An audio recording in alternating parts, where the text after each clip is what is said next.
I'd like to share with you something that I found incredibly profound in this week's portion when we're talking about Noah. See, there's no question that Noah was righteous. This is said very clearly in the Torah. But what we can say is that there's obviously a difference between Noah and Abraham. Abraham clearly becomes the first Jew.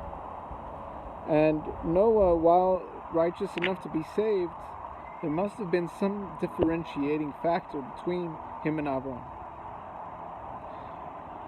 I just realized this today, but our sages tell us that everywhere else in the world was flooded in the days of Noah.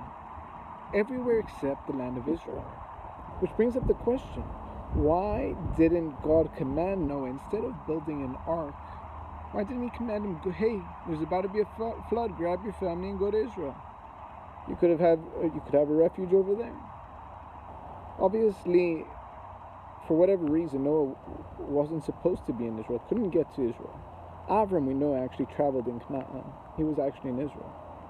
And I think when we start unpacking it, we understand then more the difference between Avram and Noah.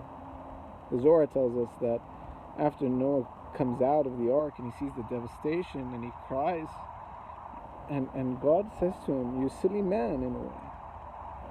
You could have prayed all along. Why didn't you pray for the people? Had you just prayed, maybe you could have saved the nation just like Moses saved the entire nation.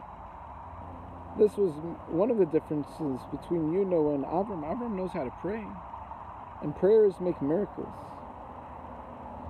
Rabbi Nachman tells us that prayer indeed is related to miracles, which is also related to the land of Israel.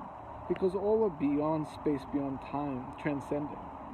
This too maybe was the difference between Noah and Avram. Avram was transcendent, and Noah was a tzaddik of nature, within nature. He wasn't the type of guy who was doing the completely irrational, illogical thing of living a life that he just gave and gave and gave and gave. He opened his doors all the time, what's mine is yours. That wasn't his way of doing things. But Avram was like that. To always want to give and give and give in a way that doesn't make sense.